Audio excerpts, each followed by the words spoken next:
One day, a mysterious red gate tore open the sky, unleashing a catastrophic invasion upon the world. From this rift, terrifying creatures spilled forth, overwhelming cities and decimating human defenses. This marked the beginning of contact with the demon realm, a parallel world filled with monstrous entities. As the chaos spread, humanity faced near extinction. Amid the despair, certain individuals awakened with special powers and became known as hunters. Their unique abilities allowed them to resist the monsters and slowly push them back. Thanks to their efforts, cities were eventually rebuilt. Although threats persisted, a sense of daily life returned for some. Still, the threat from within the gates remained constant. To counter the unrelenting monster assaults, nations recognized that naturally awakened hunters were too few. In response, a new program was created, one that manufactured powerful fighters known as Chimera hunters.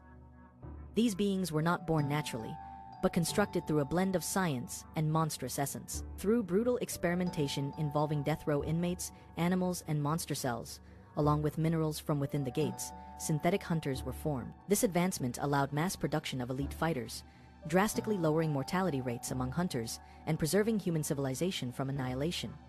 Humanity adapted through creation, not evolution.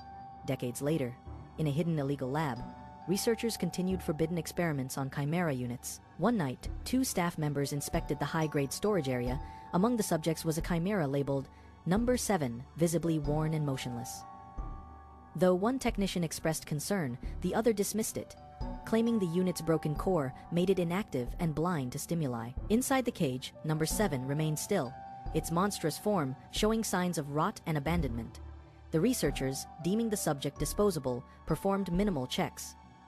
Later, the lab director reviewed its status, concluding Number 7's body was beyond salvage. Despite its resilience, it had only a month left before inevitable shutdown. Rather than waste its remaining time, the order was given to deploy it in a high-risk demon realm operation. With no return command issued, the mission was clearly a one-way suicide task. Number 7 was launched into the Rocky Mountain sector of the demon realm. Upon arrival, the battlefield erupted. Number 7 tore through flying beasts, unleashed devastating energy strikes, and destroyed massive enemies in rapid succession. In the chaos, its monstrous body revealed relentless force. Even critically damaged, the Chimera's instincts surged violently, overwhelming the enemy, a forgotten weapon still capable of absolute destruction. As the battlefield settled, nearby hunters observed the Chimera's devastating performance. Despite its deteriorated form, it had wiped out numerous enemies and forced the Red Gate to destabilize. Yet, the hunters remained detached. They confirmed the gate's disappearance and began retreating, acknowledging that the operation was complete. There was no signal to retrieve the Chimera. Orders were clear. It was never meant to return. While running, one hunter hesitated, feeling a pang of guilt. Without Number 7, the battle's outcome might have been very different. Yet others reminded him it was simply a tool, a mindless, inorganic unit, programmed to follow commands. Sentience was not assumed, only obedience mattered. As the extraction concluded, final commands transmitted to the Chimera: hold position, secure retreat, complete mission. Nothing further. No return command. The Chimera, bloodied and alone, stood amidst corpses and green, acidic ground. It had done everything asked flawlessly. Yet, when the retreat was confirmed and the mission marked complete, something shifted. Despite no orders remaining, the Chimera did not stand down. Deep inside, within the remnants of its broken mind, a spark stirred, rejecting abandonment. Surrounded by poison and silence, it stood firm. Retreat was not permitted. The mission had ended. Number 7, broken and motionless, lay in a pool of monster fluids, with its body shredded and systems failing. The override countdown began, a forced shutdown sequence. But as its consciousness dimmed, something strange happened. At the brink of death, it experienced memory recall, not programming, but genuine recollection. Flashes of a distant life played back, a name never spoken aloud, a life erased before it could begin. It saw its childhood in District 13's orphanage, cold, unwanted, unclaimed. Even then, it had shown unnatural power. The caretakers feared it and eventually expelled it. Abandoned, it wandered through snowy streets until it collapsed, captured, and sold as a test subject designated Number 17. It was infused with S-class silkworm monster cells, the beginning of its transformation into a chimera. Despite the experiments, its human body resisted collapse. No side effects emerged, only strange powers that drew further interest. Years later, still human in appearance, It fought monsters with raw strength and saved lives, including a mother and child. For a brief moment, it had been a hero. Now lying half dead in the demon realm. It remembered it all, not as a weapon, but as a person. Years of buried memory surged within number 17's fractured mind. Moments of obedience, confusion, and slow rebellion. He had once questioned his purpose, then suppressed it. Long ago, he'd shown signs of self-awareness.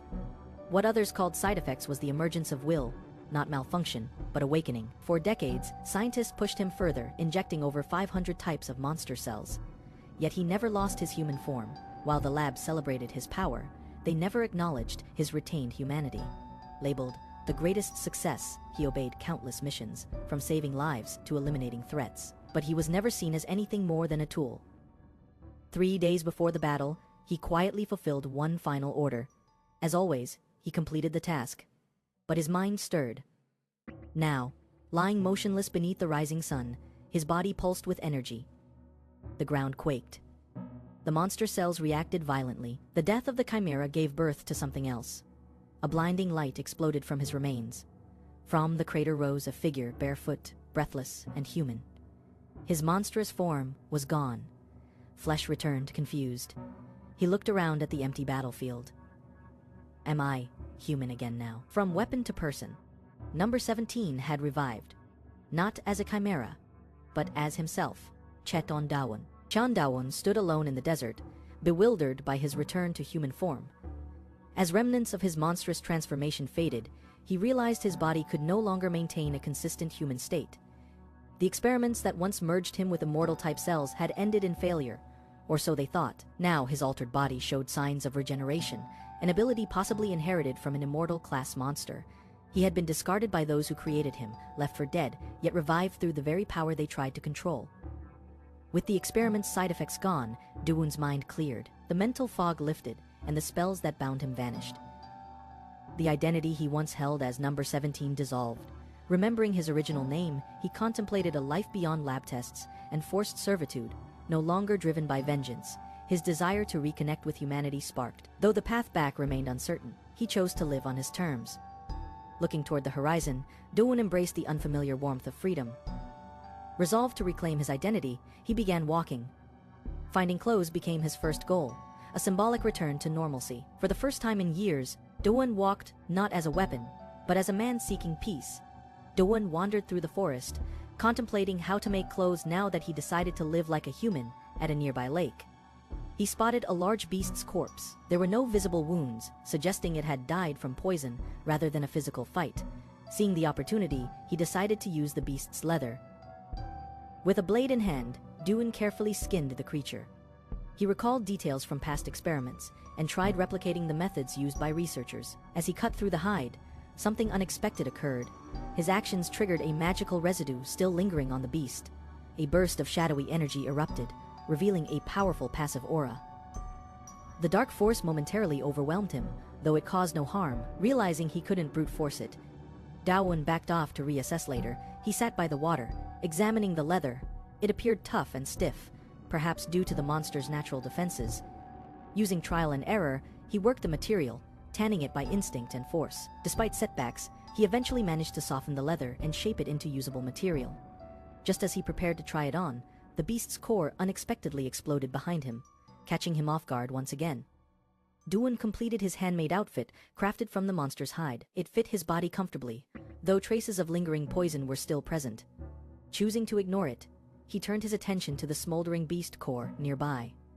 He initially assumed the creature was dead, but its flickering flames hinted at otherwise. Observing its slow recovery, Dawoon realized it too possessed immortality traits.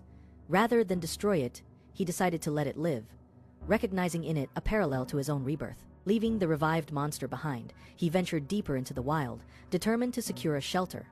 However, his first attempt at finding a cave ended abruptly inside. He encountered a massive insectoid creature, one that instantly attacked. Unbothered, Dawoon rejected the cave and moved on. Later, he found himself traversing a snowy region. The blizzard was relentless, and survival there would be difficult. As he scouted the area, towering white-furred beasts emerged, growling in territorial warning. Dawoon immediately dismissed the location as unfit for settlement. Once again, nature had refused him. Despite the setbacks, he continued onward, steadily searching for a place to call home in this unfamiliar world, where even peaceful choices came with monstrous resistance. Dawoon continued his search for a suitable place to settle. Several locations failed to meet even his minimal standards. One reeked of rot, another was drenched in humidity, and a third was unbearably hot from nearby lava. Rejected each time, he pressed on without frustration. Eventually, he stumbled upon a scenic cliffside view overlooking a river cascading through lush terrain. The natural beauty of the demon realm surprised him, forcing him to reevaluate his prejudices. Curious, he explored further. The water was clear, teeming with fish. Though some were aggressive, they looked edible. He imagined cooking one over a fire and envisioned a peaceful life. A house near the water, flowers nearby, clean air to breathe. For the first time, the place felt right. His internal instincts, perhaps even fate, gave approval. Cheon Dawoon had found his home. Just as the serenity settled, the earth cracked open. A dimensional rift tore through the ground, releasing a surge of dark energy. From within emerged a machine-like creature, with glowing red eyes, ominous and aggressive. Dawoon stood still, watching the swirling dust and energy. What seemed like a peaceful life was interrupted once again. This was the demon realm, and it wasn't going to stay quiet for long. Cheon Dawoon stood in the open field, scanning the landscape. Deciding it was time to begin, he selected a site to build his home. With a powerful motion, he cleared the space by uprooting a section of dense forest using magical force. Massive trees fell, and he assessed the cleared area. Satisfied with the size, he sorted usable logs from the debris, setting aside the ones in good condition. He began construction, aligning timber to form the base. However, the unevenness of the floor made him hesitate.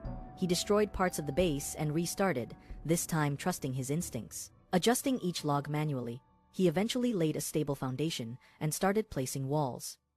Occasionally, he used plant-based materials, possibly for insulation or sealing, and carefully fitted each piece with precision.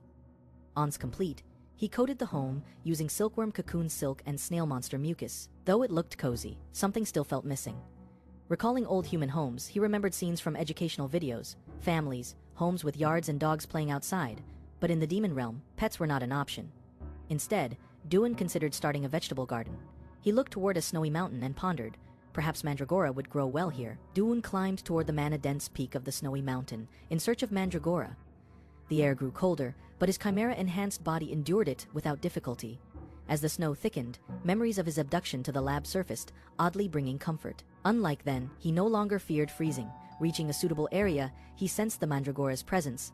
The environment was ideal, rich in mana, yet dangerous. Carefully locating the sprouts, he selected only a few, knowing they were sensitive to stress and easily perished. He dug gently, but as he lifted one, it emitted a soft cry. To his surprise, more responded similarly. He realized these mandragoras were not only alive but semi-conscious, possibly sleep-talking. Recalling past knowledge, Dawoon understood mandragora's scream was a fatal response to distress. Yet, none of these reacted negatively. It dawned on him that they might have accepted him, perhaps even as a leader.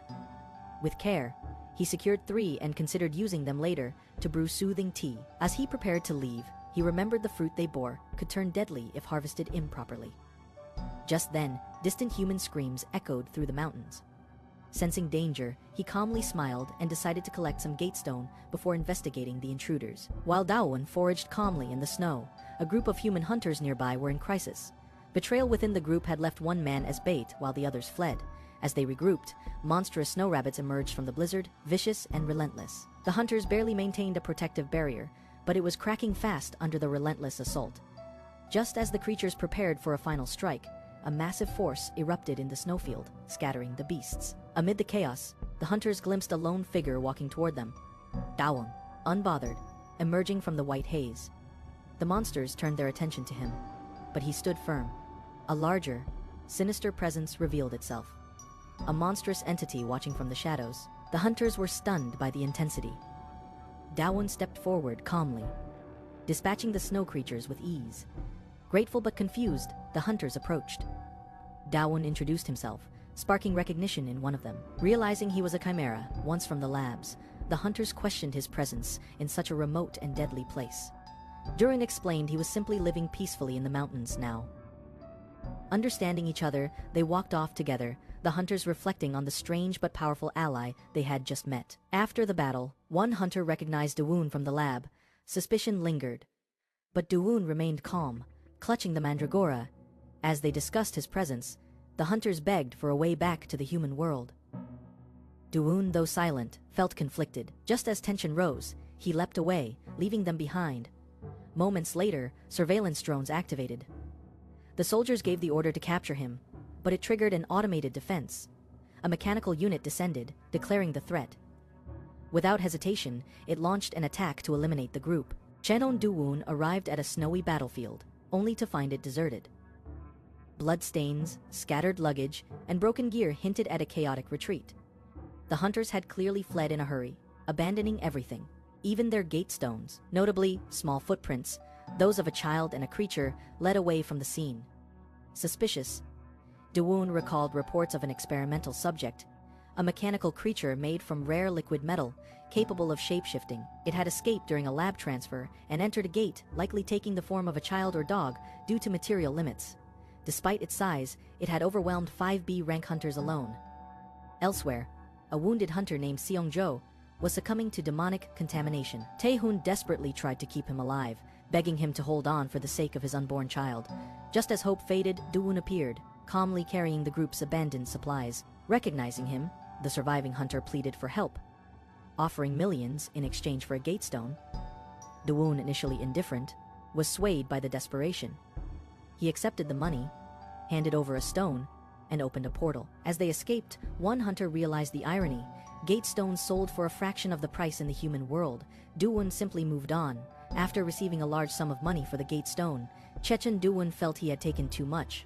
Without hesitation, he decided to return the favor, not in coins, but in life. He stepped forward, and with focused intent, injected his own mana directly into Seong-jo's body.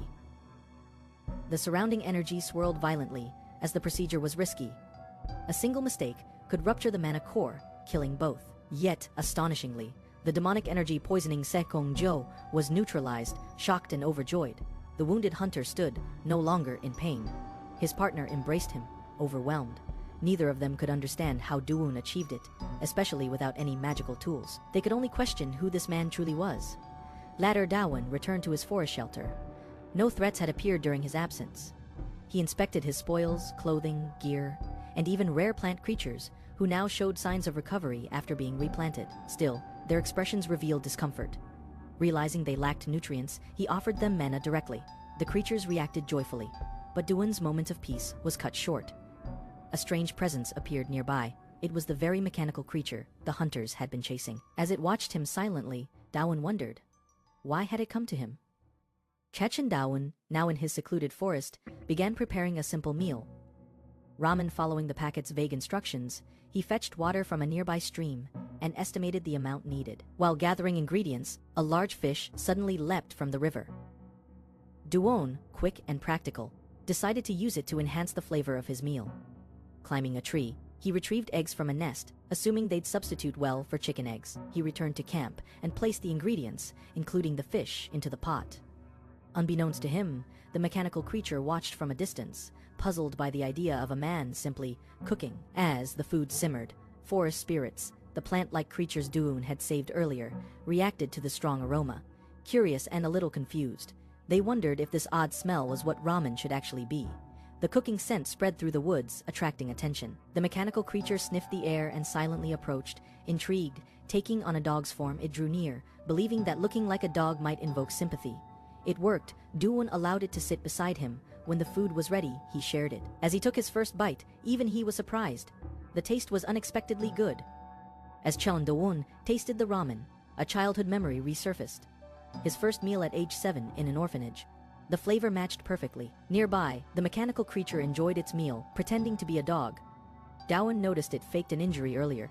Amused, he watched as it cheerfully trotted away, its disguise intact, but its intent transparent. Dawoon spent his quiet morning in the wilderness, taking care of chores by the waterfall. With the dishes done, he moved on to laundry. Lacking proper materials and strength control, he hesitated while scrubbing, conscious of his past as a chimera. Despite trying to go gently, his force was too much. The wooden tool snapped, and the impact sent water and clothes flying. Unbothered by the small mishap, Dawoon reassured himself. He still had one more tool. However, his attention was drawn to a strange mechanical creature nearby. The creature had taken the form of a rock and hovered around him constantly. Curious and mildly annoyed, Dawoon noticed its persistence in even the most mundane tasks: eating, doing dishes, and walking through the woods. While he admired some flowers, the creature hovered too close, startling a bee. Terrified, the machine fled in panic, revealing its childish personality and limited mental capacity. Its loud mechanical reactions and broken speech were side effects of forced knowledge injections, common in young chimeras. Dawoon tried to ignore it, turning back to his chores. As he finished drying a shirt, the creature observed quietly. Seeing Dawoon with clean clothes, it silently ran off, apparently inspired. The mechanical creature, curious and impulsive, pulled the clean shirt off the line and claimed it as its own. After confidently declaring ownership, it activated a transformation sequence. Bright light surrounded it as the metal frame disappeared, replaced by soft skin and flowing brown hair. Now, in the form of a young human girl, it admired itself, feeling whole for the first time. Meanwhile, Dawoon tended to his mandragora plants. Their weak state puzzled him, and he realized they may have been impacted by improper transplanting. While inspecting the soil, he triggered a hidden trap, nearly harming the mandragoras. He made a mental note to mark trap zones better next time. Just then, he noticed the transformed creature watching him shyly from behind a tree. To Dawoon's surprise, the girl initiated conversation. She awkwardly tried to explain her origins, claiming to come from a distant tribe when asked directly.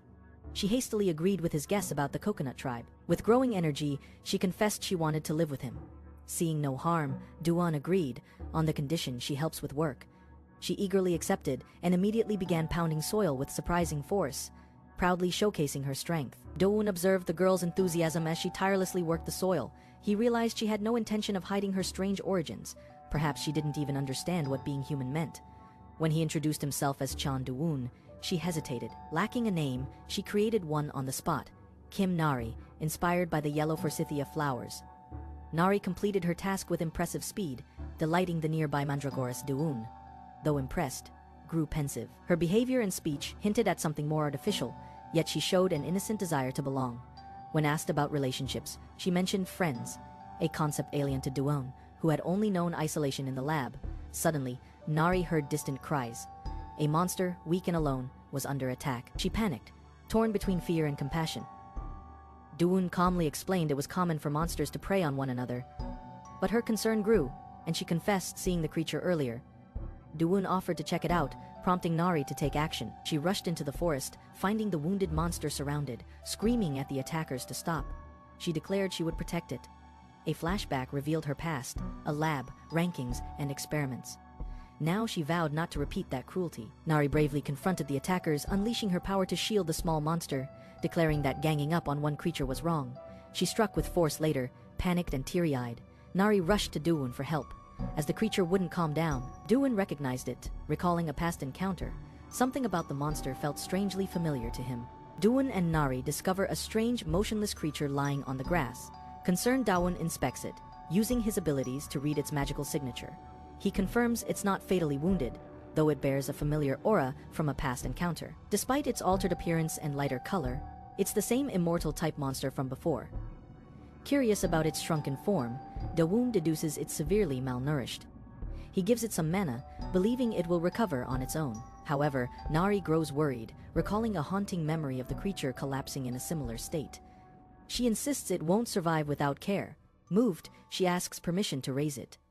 Though skeptical about how large it might grow, Dawoon reluctantly agrees. Nari rejoices and cradles the creature as it regains consciousness. Suddenly, it speaks, stunning Dawoon, who realizes he can understand it. Nari treats the creature and names it Coco after its resemblance to a rice cake. Though Coco protests, Nari is determined. Dawoon watches as Coco reacts dramatically to being overhydrated. The creature puffs up in protest, unable to handle more water. Dawoon steps in, signaling that the healing process should slow down before the situation escalates further. With small tasks accumulating, Dawoon decides to build a compact 3-tier cabinet for better organization. As he begins crafting it using familiar techniques, the structure unexpectedly collapses. Confused, he realizes the wood behaves differently. From nearby, Coco casually remarks that the wood is soft and unsuitable for furniture. Surprised, Dawoon confirms that wood strength varies, and Coco points out red wood as the strongest type, only to catch himself. Shocked that Dawoon understood, Coco panics, trying to rationalize the moment. Suspicious, he attempts to read Dawoon's mind through telepathy. However, Dawoon instinctively blocks the attempt, leaving Coco stunned. The owl-like creature realizes Dawoon not only heard him, but possesses mental resistance beyond expectation. Dawoon, equally puzzled, notes how the monster's thoughts feel more like words appearing in his mind. Recognizing Coco's ability to comprehend human speech, he identifies him as an intelligent monster, rare and capable of surviving against the odds. Coco reveals they had met during a past incident involving a prison and a shattered core. Dawoon had unknowingly saved him. Wanting to repay the favor, Coco offers help. When Dawoon asks about red wood, Coco quickly agrees and confidently sets off, promising to lead him to where the red trees grow. Suddenly, chaos erupts. A massive explosion engulfs the area in flames, startling Nari. Overwhelmed by heat and panic, she runs in fear, screaming her hatred for the lab. Explosions chase her as fire bursts around, forcing her to collapse on the ground. Her past trauma resurfaces, flashes of being hunted and captured. Terrified and trembling, she recalls her fear of fire and the helplessness it brings. Elsewhere, a tracker confirms Nari's presence. A mysterious figure, clearly a pursuer, approaches through the flames. Recognizing the threat she poses, he prepares to attack despite her age, driven by survival instincts. He launches a direct strike as Nari screams, thinking it is her end. Just then, Dawoon appears. He had only planned to finish a cabinet and eat, but the emergency forces him to act. Coco insists the location of the red trees can wait. Saving the child is the priority. Dawoon notes Nari's deep fear of fire and unstable state. Resolute, he decides to end the assault. Dawoon confronts the attacker head-on. His calmness clashes with the enemy's aggression. A fierce exchange of attacks ensues, and with a powerful counter, Dawoon disrupts the fiery onslaught. The attacker, shocked, is thrown back as debris crashes down around him. Nari calms down after Dawoon extinguishes the fire. He advises her to conquer fear by confronting it repeatedly. Meanwhile, Dawoon approaches the fallen enemy and lifts him by the hair, only to discover it's a wig. The attacker lies stunned, bald, and defeated. Confused, Dawoon wonders what he's just uncovered. After the enemy's defeat, Dawoon questions if the attacker had been bald all along. Coco mutters disapproval, while Nari bursts into laughter upon seeing the exposed shiny scalp. Her laughter shifts the atmosphere. What was fear moments ago turns into humor. Nari proudly declares she is no longer scared, gaining emotional strength from the absurdity. While she celebrates, Dawoon reflects. He knows the attacker shouldn't have been a threat to her unless something deeper was involved. Coco activates a mental probe, unlocking access to the attacker's memories. As the vision unfolds, a grim lab appears, revealing a sinister scientist performing cruel experiments. Within that memory, a young blob-like creature trembles, avoiding the scientist's call. It had begun to develop awareness and resistance, but the scientist, unfazed, prepares another harsh durability test. Back in the present, Dawoon praises Nari's bravery. She doesn't fully grasp the compliment, but is uplifted, as they consider what to do with the captured enemy. Coco stirs and Nari suddenly declares she has a great idea. Without hesitation, she dumps a bucket of water on the attacker. The flames vanish, revealing the man soaked and stunned. Dawoon watches, amused, as Nari teases the now harmless bald uncle with newfound confidence by the river. Dawoon collects water for cooking when asked. He casually replies that it is for making fish ramen. Nari lights up with excitement, praising his ramen as the best. Curious, Dawoon questions if the coconut tribe also enjoys ramen, to which Nari enthusiastically agrees. Meanwhile, the recently subdued enemy silently observes, noting Dawoon's strength, possibly even higher than a rank. Dawoon prepares to catch fish, considering the absurdity of someone so powerful living quietly and making ramen. Nari unexpectedly dives in and surfaces triumphantly with multiple fish, shouting in joy. Dawoon only asks for one, prompting Nari to release the others. Reluctantly, the bald man, still dripping wet, is horrified by the unfamiliar monstrous fish and Dawoon's excessive use of water. His panic grows as Nari rushes off, declaring it's ramen time, oblivious to practical cooking knowledge. Before chaos ensues, the man begs to be let down and insists on cooking it himself. Taking the task seriously, he treats ramen like a sacred ritual. Under a spotlight, he prepares with deep focus to him. Ramen is no longer food, it's survival. With heartbeats as his timer and strict technique, he begins cooking with the intensity of a life or death mission. As the final moments of cooking unfold, Nam Gisok measures time through heartbeats. At exactly 270 beats, he initiates his finishing move, an air shower to enhance the ramen's texture. Pouring with precision, he reflects on the process. It may not be perfect, but it's his best.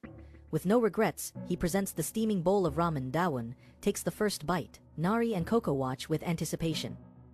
The taste overwhelms them all. They rise in a dramatic visual of flavor ecstasy. It isn't just good, it's the taste of sincerity. Even Coco is impressed. Nari asks if humans eat like this regularly, and they all dig in happily. After the meal, Nam shyly asks if it was to their liking. Dawoon responds by asking him to name his price. Recognizing the sincerity behind the effort, caught off guard, Gisok hesitates, then bows deeply, begging to be trained. He wants to become stronger like Dawoon. Shocked, Dawoon questions his seriousness. Gisok insists. He praises Dawoon's power and casually mentions his background, even offering his services as a cook and assistant. Nari signals Dawoon to go along with the coconut tribe identity. Dawoon, though slightly confused, silently accepts the unfolding absurdity. Nam Gisok confesses his real motivation, passing the hunter rank test. Dawoon agrees to a spar, but Nari unexpectedly steps in, requesting to fight instead. Inspired by Dawoon's earlier words, she wants to conquer her fear herself. Gisok laughs off her challenge until she dares him to break obsidian. He smashes it easily, shocked by his own power. Before he can react further, Nari leaps down.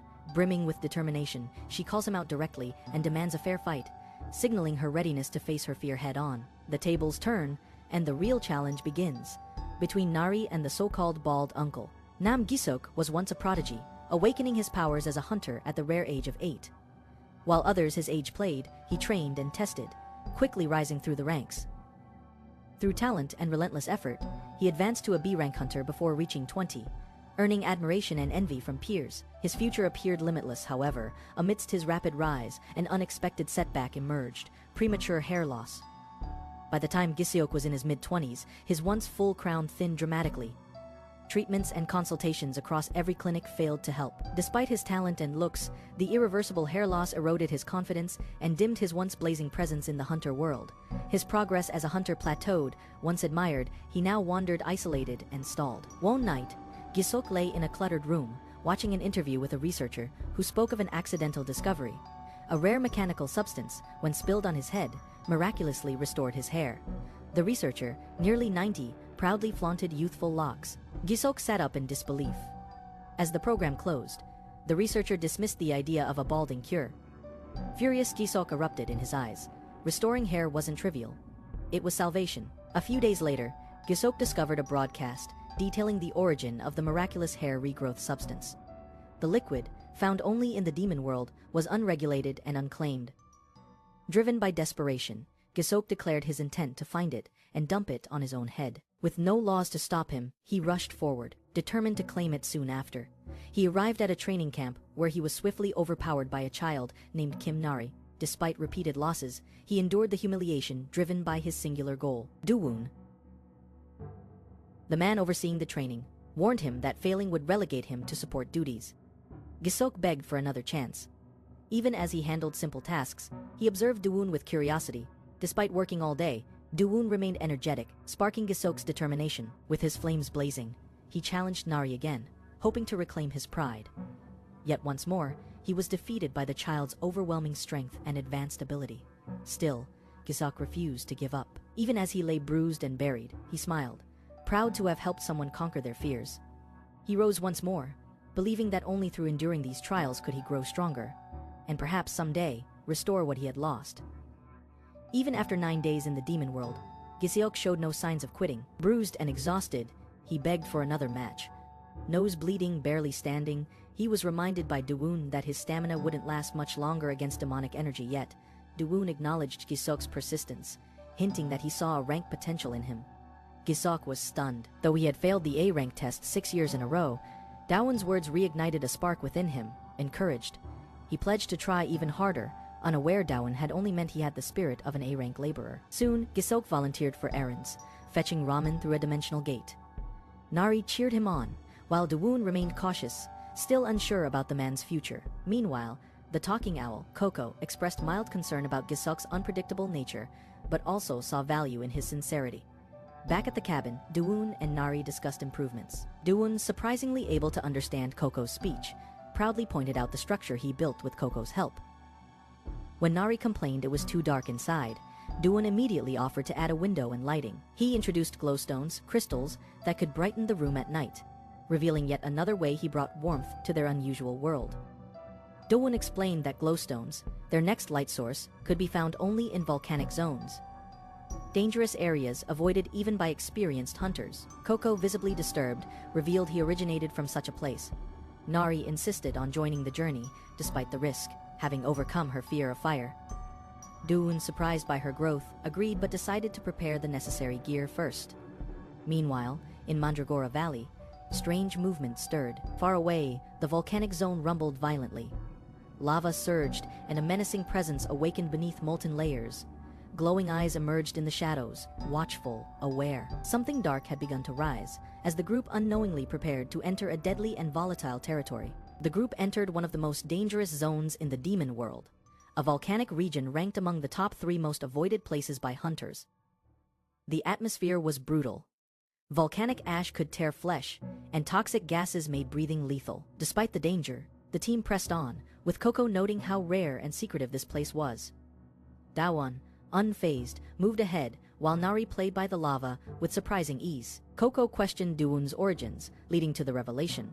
Dawoon was a Chimera hunter, once monstrous but now regenerated into human form. Though a monster by nature, Dawoon showed no hostility and expressed comfort living alongside others. As Nari joined them, she cheerfully declared herself a fellow native of the demon world, causing mild tension with Coco. The group soon approached the crater summit where the glowstones glimmered. However, they encountered a rare sight: firebelly toads guarding the area. The situation grew grim when they noticed a crying toad. Its mate, a female, had died during migration. Without her, the eggs on its back couldn't survive. The heat near the crater was too much. Coco solemnly explained the biology of firebelly toads. Dawoon and the others silently watched the grieving creature, moved by its quiet sorrow. Dawoon instructed Nari to stay behind as he approached the agitated firebelly toad alone. Despite warnings from Coco about the creature's unstable condition, Dawoon stepped closer. The toad roared and lunged at him in a violent burst, but Dawoon remained calm, dodging the strike and reaching into his pouch. With steady hands, he produced a sedative made from volcanic herbs, injecting it into the toad. He assured Nari he was fine, explaining he had firebelly toad cells in his body and could withstand the heat. His goal wasn't to fight, but to save the living. The toad calmed down, and Dawoon carefully collected the vulnerable eggs and secured them. After ensuring the eggs were safe, the toad seemed to relax. Dawoon noticed its body shifting. It was preparing to leap. As the creature soared into the sky, Coco and Nari watched in awe. The toad looked back at them before vanishing over the crater rim. Nari believed it was expressing gratitude. Dawoon, while unsure, admitted it might have acknowledged them or its fallen mate. Regardless, their actions had made a difference. The group stood in silence, the lava bubbling quietly beneath them, reflecting the bittersweet weight of life, loss, and quiet understanding. With the toad safely gone, Dawoon instructed Nari and Coco to help gather glowstones so they could return home. Nari eagerly responded, collecting the glowing crystals with excitement, while Coco struggled under the weight, lamenting his smaller form. Dawoon noticed Coco's awkward movements and suggested he go visit his old group, gently teasing that he brought gifts. Flustered, Coco denied having friends and insisted he was only delivering the gifts without wanting farewells. He reflected quietly. Gaining intelligence had brought clarity, but also isolation. Among his kind, he was now strange and alone. While dropping a glowstone, Coco discovered something unusual, a dark, cracked monster egg. Nari and Dawoon examined it. Though damaged, the egg still had life. Dawoon explained that premature hatching could cause deformities, but the surrounding heat made it dangerous to leave behind. Nari insisted they take it, suggesting they use the nest box back home. Dawoon hesitated but eventually agreed. Coco objected, worried about the risk to Nari, but Dawoon assured him she'd be safe. With the decision made, they resumed collecting glowstones. The group now, with an unexpected new responsibility, prepared to head back. Mining first, then home. Though the journey began with light, it might soon bring something wild into their care. Dawoon, Nari, and Coco returned home, welcomed by Giseok, as Dawoon handed over his heavy backpack. Giseok was startled by its contents. Meanwhile, far away, Coco's parting gift, a spicy snack, reached his old flock. Confused but curious, the fire-headed birds gathered around the unfamiliar item, pecking at it. Their puzzled expressions said it all. They had no idea what it was. After arriving with bruises on his face, Giseok tried to deflect attention, but Nari casually revealed that he often got beaten up by her Dawoon. Observing the interaction, quietly prepared lunch, offering a peaceful rhythm to their unusual home within the gate. Later, Dawoon worked on crafting glowstones into lamps. Nari, curious as ever, watched him work, admiring both his skill and the calm way he explained things.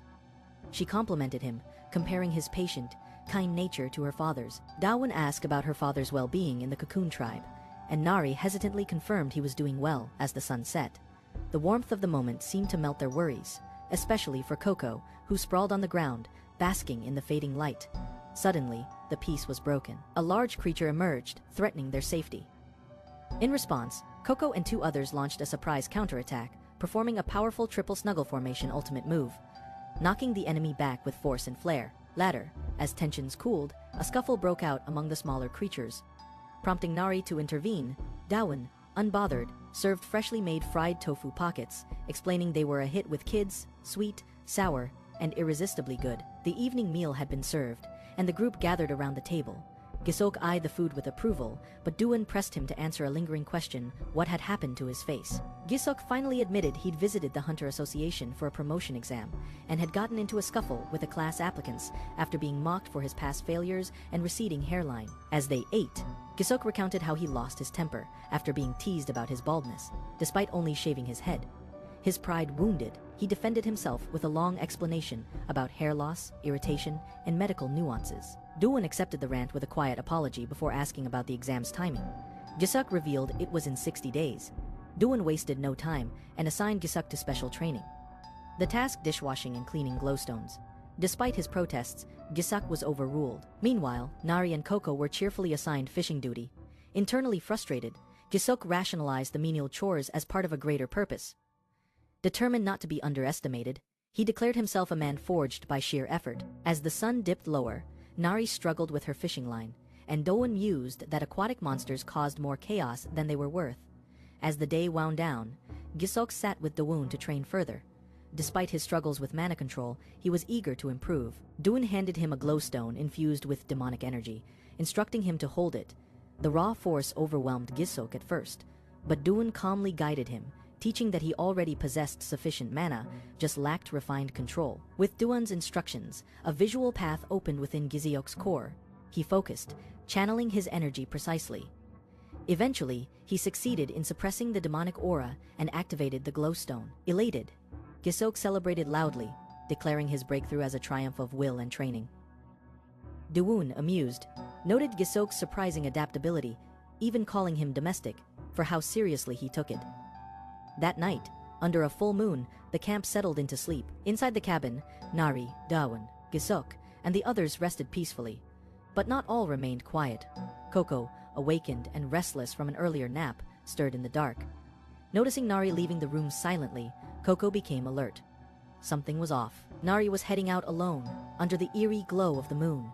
Concerned, Coco followed discreetly, wondering, where is she going at this hour? Under the moonlight, Nari quietly stepped out to the riverside, carrying her only change of clothes.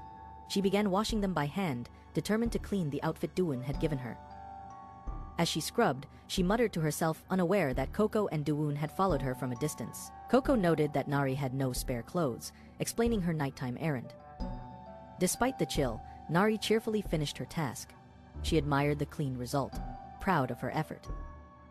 Dawoon watched from the trees, reflecting on her innocence and resilience. He felt a pang of guilt for not being more considerate. After revealing himself casually, Dawoon approached her, pretending he was out for a walk. Nari, flustered, echoed the excuse. In a quiet moment, Dawoon adjusted her sash, tying it gently and adding a flower.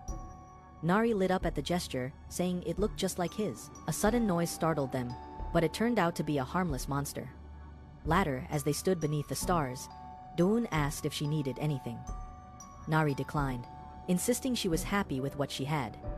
Yet, the next day, Dawoon ventured alone into the slums, intent on quietly finding more clothes for her. While navigating the slums, Dawoon encountered a streetwise teen named Oh Bang-soo, who offered to guide him to a clothing store for a fee down. Lacking immediate cash, promised to pay later. Intrigued by Dawoon's calm demeanor, Bang-soo made an exception and led the way. The two exchanged names, and Bang-soo decided to call him Hyung, showing early respect. As they walked, Bang-soo quickly assessed that Dawoon had recently exited a gate and lost his gear. Dawoon confirmed the observation. Bongsu, despite his age, spoke like someone used to hardship. He warned Dawoon about local danger and advised avoiding certain districts known for gang activity. They passed through District 12, near an area once familiar to Dawoon, where an orphanage he lived in might still exist. Arriving at a modest clothing shop, Bongsu called out to the owner, Park Sujin. Their loud interaction revealed a rocky but familiar relationship. Sujin scolded Bongsu for bringing in broke hunters. Inside, Dawoon browsed silently. Sujin complained about running a shop no one could afford, while Bongsu defended Dawoon. Moved by the situation, Dawoon offered all the cash he had to buy clothes. The gesture changed Sujin's tone as she reconsidered helping after all. Dawoon's payment shocked Sujin. He handed over a check worth 10 million won, claiming it was all he had. Her demeanor instantly changed, treating him like a VIP customer. With enthusiasm, she guided him through her store, offering clothing options ranging from adult to children's wear. Dawoon requested outfits for a preschool-aged girl and a few things for himself. Delighted, Sujin sprang into action, showcasing her best seasonal pieces. She insisted on pink, lace, and functional sets for active children. Bongsu trailed behind, arms full of items, overwhelmed by her energy. Eventually, the shopping spree ended with bags of clothes and a receipt long enough to cover a table. Dawoon declined the offer to ship the items, choosing instead to deliver them personally. Before leaving, he handed Bongsu a surprise gift, a children's picture book. Then, he asked for one more favor, directions to a clean and safe inn nearby.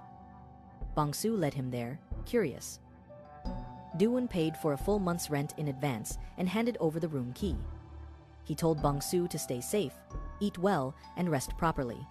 The boy was stunned. Dawoon had given him food, clothes, and now a place to stay. Bongsu silently wondered, why was this stranger being so kind? Dawoon returned, quietly reflecting on his past, before surprising Nari with a large bag of new clothes. Her excitement filled the air as she rushed to try them on, grateful for the thoughtful gift. Meanwhile, deep inside the cabin, something unexpected began to stir. A cracked, lava-like egg started shaking, hinting at a new development about to emerge. Dawoon sat quietly outside, folding laundry with Coco perched nearby. Though it was mundane work, he found an unexpected sense of calm. Nari, full of energy, ran toward him holding a dress she liked. Eager to show it off, as she tried on different outfits, her excitement grew. She modeled each one proudly, even pretending to be a ghost with an oversized white robe. Coco observed silently, amused, yet confused by the chaos. Giseok watched Nari's joy from a distance, smiling. Dawoon commented on her enthusiasm, quietly noting how adorable she looked. When Nari appeared wearing a shirt with a chick print resembling Coco, she declared it her favorite. Amused but thoughtful, Dawoon realized the growing pile of clothes needed proper storage. He suggested building an extra room in the house with a wardrobe to handle it. Coco voiced concern about cutting more trees, but Dawoon had already planned for that. To lift the mood, Dawoon launched a flare into the sky. Giseok suddenly arrived, declaring himself ready for intense training. However, the training gear he had picked up was soaked in poison, meant for Dawoon's past conditioning. Misunderstanding the danger, Giseok praised Dawoon's commitment. But chaos erupted when a mysterious egg began to hatch, its ominous glow sparking fear in everyone. As the egg cracked open, sharp claws burst forth, and dense scales shimmered under the light. The creature's tongue flickered aggressively, heightening the tension. Everyone braced for a threat until the creature emerged fully.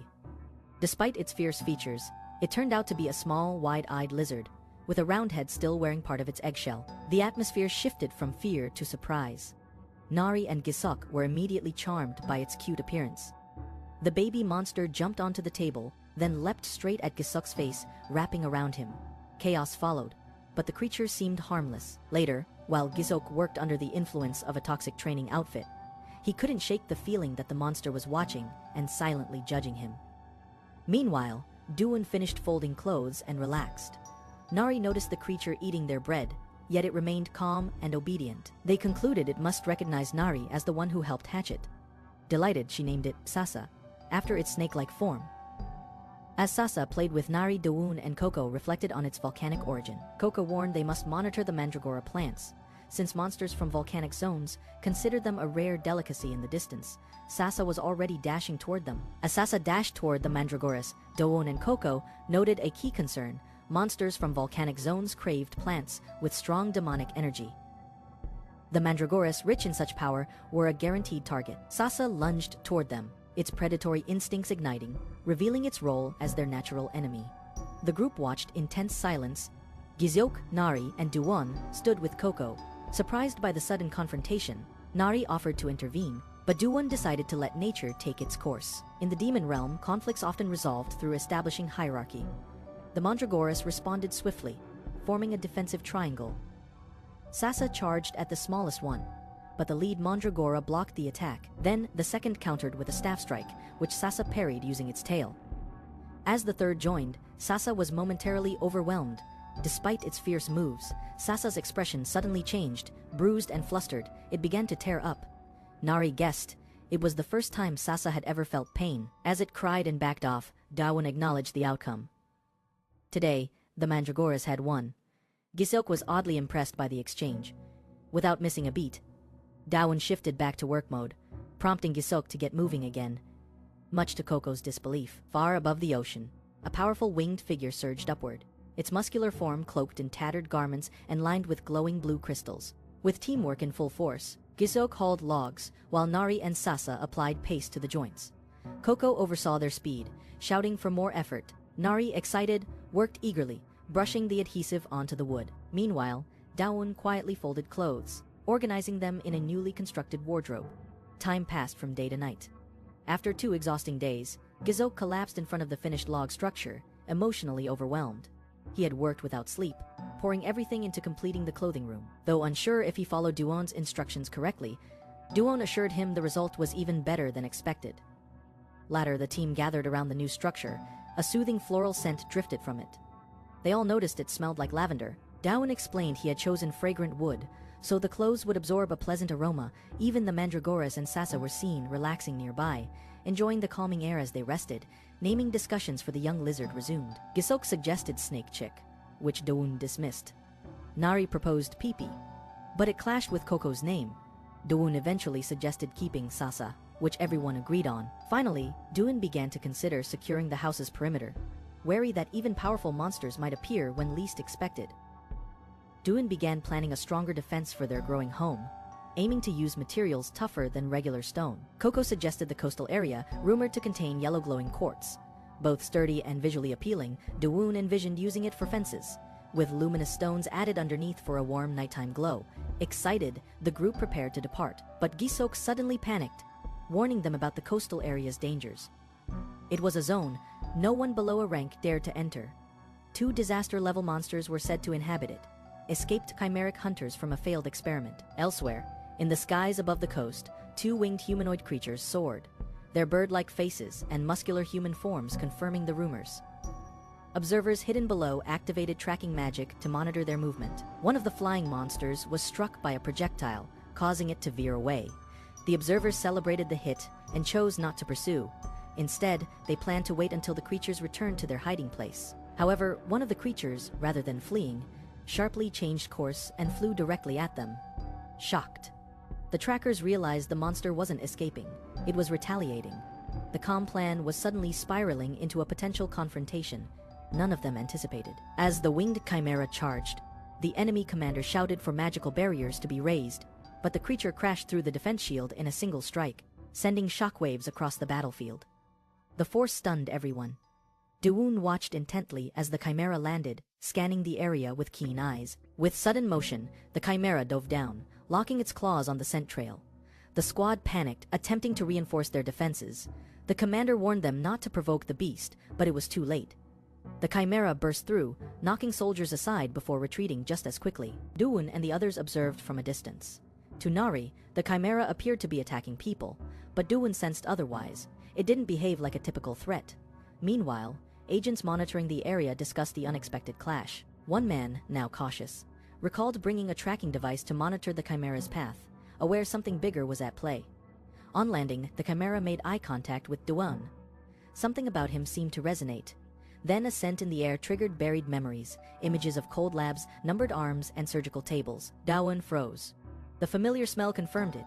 This chimera was from the same lab. He was once number 17. 66 years ago, in the forest near the TDA Laboratory, 2 siblings fled under the cover of night. The older brother carried his younger sister tightly in his arms, her small body trembling from the side effects of the experiments forced upon her. Behind them, soldiers gave chase, their shouts echoing through the trees. Each step was a battle between desperation and exhaustion, but stopping meant certain capture. The brother questioned his own choice as he ran. Blood streaked down his arm, his breath ragged. Yet he pressed on. Was it right to risk both their lives? His sister's transformation was incomplete, her fragile wings useless, her body consumed by seizures. Abandoning her might have been the easier path, but her warmth in his arms anchored him deep in the forest. Another figure appeared, identified only as number 17. His sudden presence forced a confrontation, reminding the siblings of the cruel fate that awaited them if they returned.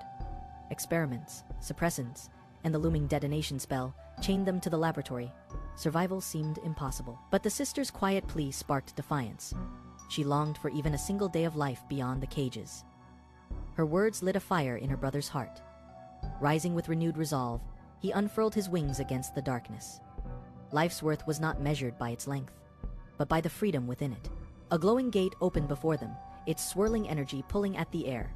The boy stood firm, holding his sister close, while the presence of number 17 revealed the choice that lay ahead. Crossing into the demon realm carried only two outcomes. Their human cells would collapse under the demonic energy, or their monster cells would awaken, giving them new strength.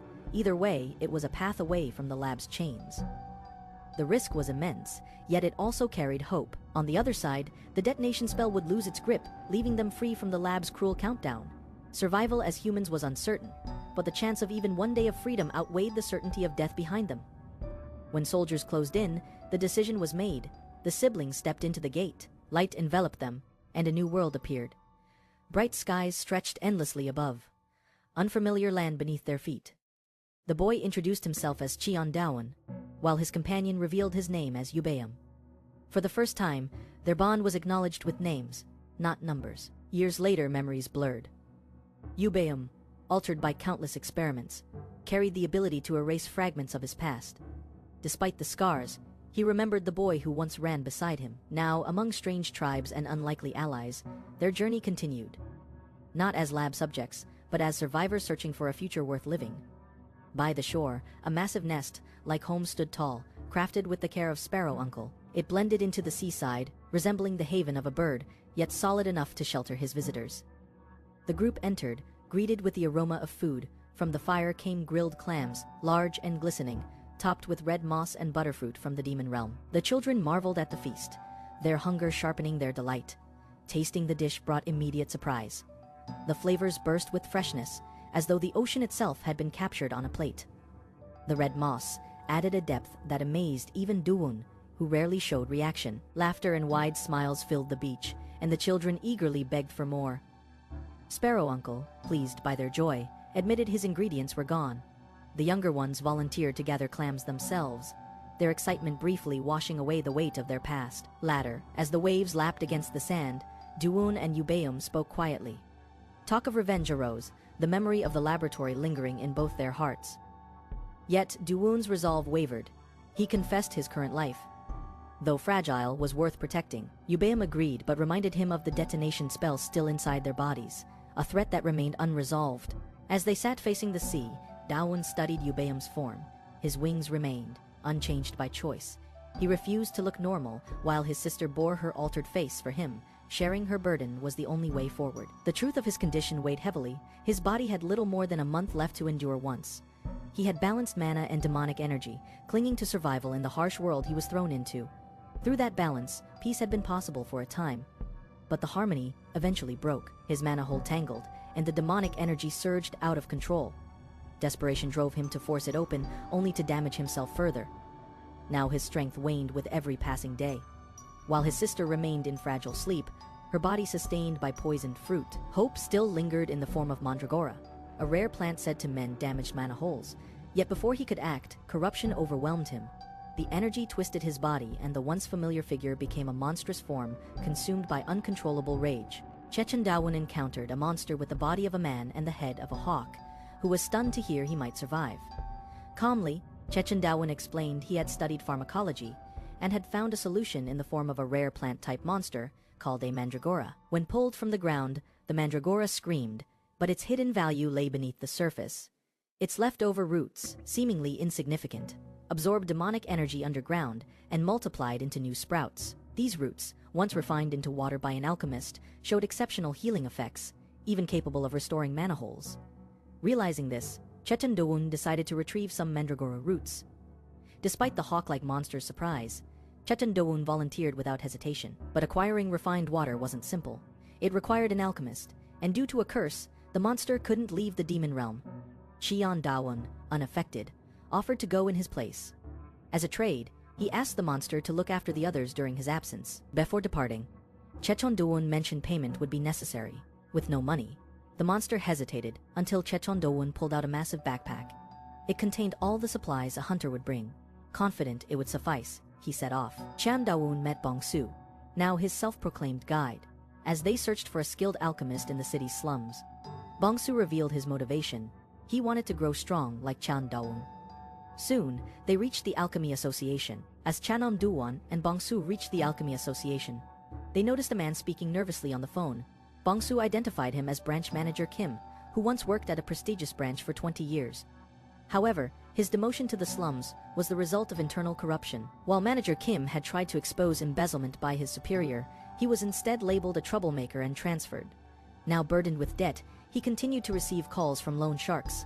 Despite the difficult circumstances, manager Kim greeted Bong-su warmly. When introduced to Cheon Dawoon, who was in search of an alchemist, Kim was surprised but willing to help. Bong-su excused himself to continue training, and Kim invited Cheon Dawoon inside. Inside the modest office, manager Kim's assistant lamented their dull work life and limited opportunities. Just then, Kim returned with Cheon Dawoon, who immediately got to the point.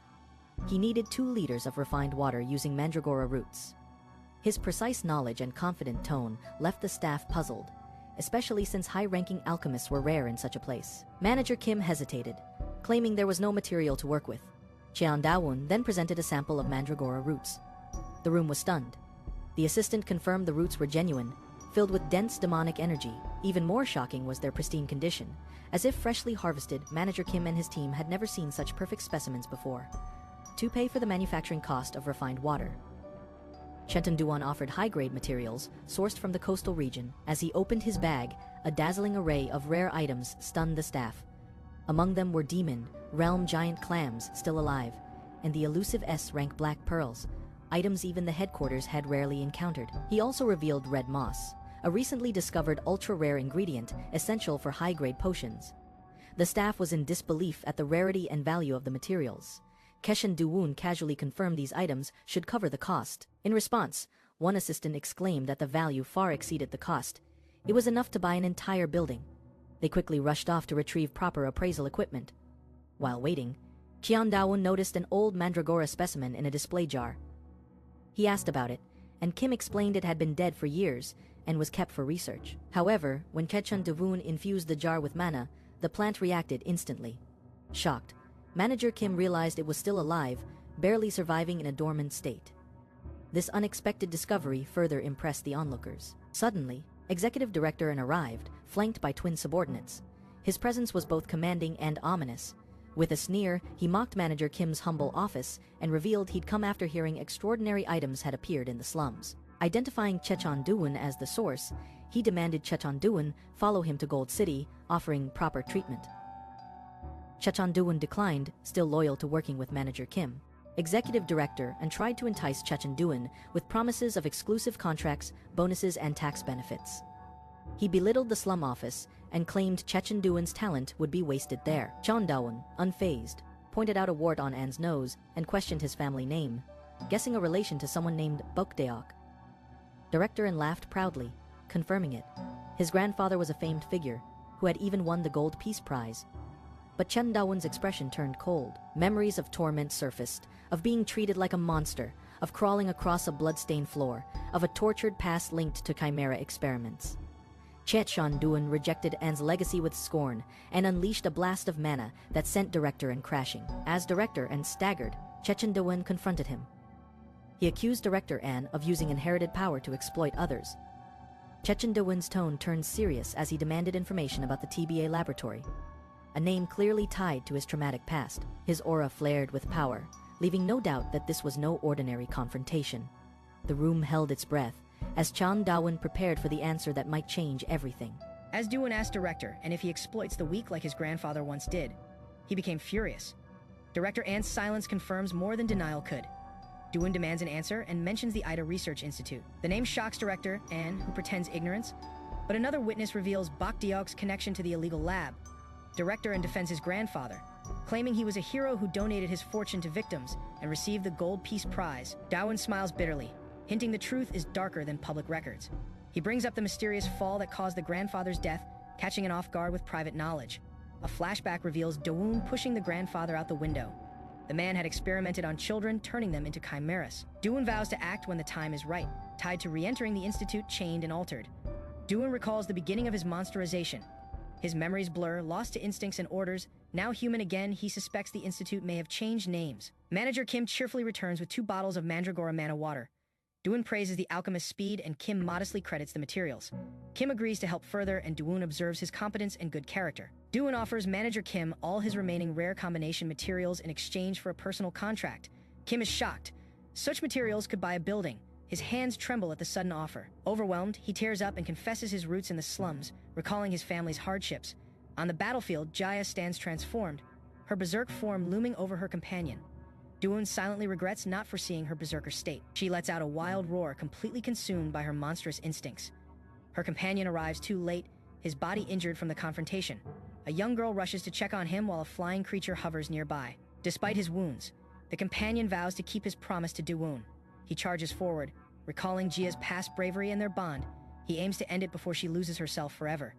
Just as he moves in, he's met with an explosion of force. A glowing sphere engulfs Jia, stunning everyone. Dawoon arrives, puzzled by the scene and the unconscious girl. The others joke, but the mood shifts as they consider what to do next. Jia still needs saving. Dawoon returns with Mana Hall medicine, handing 2 bottles to be used urgently on Jia. Night falls as a fire crackles quietly, and their group settles near camp. Jia sleeps peacefully while others watch over her, a faint glow returning to her body. Jia stirs in her sleep, her breathing steadier. She wonders if she's dreaming as her surroundings feel unfamiliar. Elsewhere, Dawoon and another sit quietly by the fire, exchanging a glance under the stars. Suddenly, Jia jolts up, frightened by an unknown masked figure nearby. A girl wakes and calls her Sparrow Aunt, revealing her familiar identity.